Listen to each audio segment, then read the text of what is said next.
इस बीच अफगानिस्तान के पूर्व आर्मी चीफ जनरल हैबतुल्लाह अलीज़ई ने दावा किया कि तालिबान में गुटबाजी की वजह से अफगानिस्तान तेजी से गृह युद्ध की तरफ बढ़ रहा है। न्यूज एजेंसी पीटीआई से बातचीत में उन्होंने यह भी दावा किया कि अमेरिकी सेना के काबुल छोड़ने के बाद से ही अफगानिस्तान के हालात बिगड़ते जा रहे हैं, क्योंकि सत्ता पाने की लालच में तालिबान कई गुटों में बढ़ गए। अमेरिका में रह रहे अफगानिस्तान के पूर्व आर्मी चीफ जनरल हैबतुल्लाह अलीज़ई ने दावा किया कि अफगानिस्तान आतंकी संगठनों का गढ़ होने के साथ विदेशी आतंकियों के लिए सबसे सुरक्षित ठिकाना भी है। और न्यूज एजेंसी पीटीआई से बातचीत में उन्होंने दावा किया कि अफगानिस्तान में अफ्रीका के आतंकी संगठनों ने पैर जमा लिए हैं, जिससे वहां के हालात और खतरनाक हो गए। उन्होंने चेतावनी दी कि अगर तालिबानी नेताओं ने गुटबाजी खत्म नहीं की तो वहां गृह युद्ध की आग भड़क जाएगी और अफगानिस्तान कई हिस्सों में टूट जाएगा। हालांकि अलीज़ई ने अफगानिस्तान की इस हालत के लिए अमेरिका को जिम्मेदार ठहराया। उधर पाकिस्तान ने अफगानिस्तान की सत्ता पर बैठे तालिबान पर तोरखम बॉर्डर के पास अवैध निर्माण करने का आरोप लगा दिया।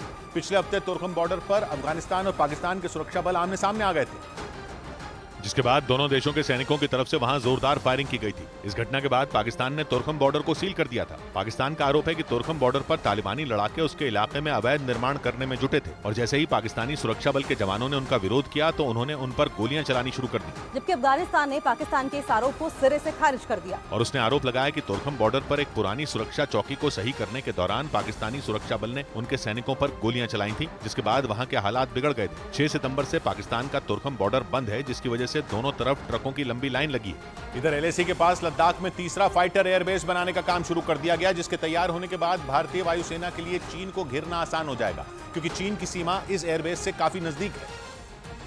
और इसी कड़ी में रक्षा मंत्री राजनाथ सिंह ने एलएसी के पास लद्दाख में तीसरे फाइटर एयरबेस का शिलान्यास कर दिया।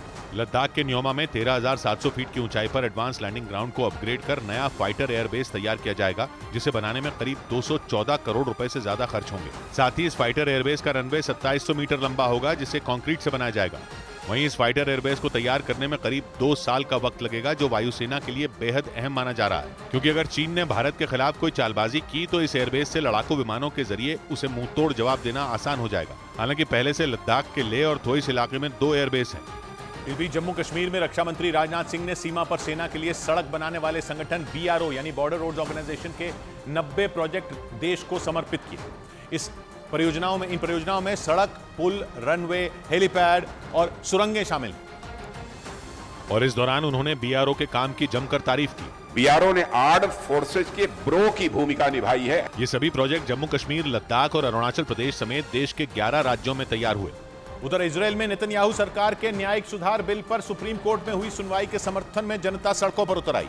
इजरायल में इस बिल के विरोध में महीनों से प्रदर्शन हो रहे हैं, क्योंकि इजरायल सरकार के इस बिल की वजह से सुप्रीम कोर्ट के अधिकार छिन जाएंगे, जिसके खिलाफ अदालत में अपील की गई थी, जिस पर वहां की सुप्रीम कोर्ट में सुनवाई हुई।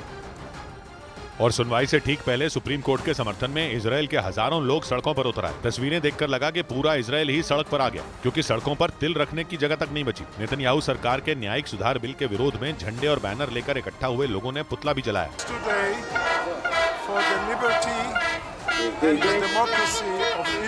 इजरायल की सुप्रीम कोर्ट में न्यायिक सुधार बिल के विरोध में अपील दाखिल की गई थी, जिस पर सुप्रीम कोर्ट में पहली सुनवाई हुई, जिसमें इजरायल की सुप्रीम कोर्ट के सभी 15 न्यायाधीशों ने हिस्सा लिया, जो इजरायल के इतिहास में पहली बार हुआ, वरना इससे पहले किसी मामले की सुनवाई 3 जजों की बेंच ही करती थी।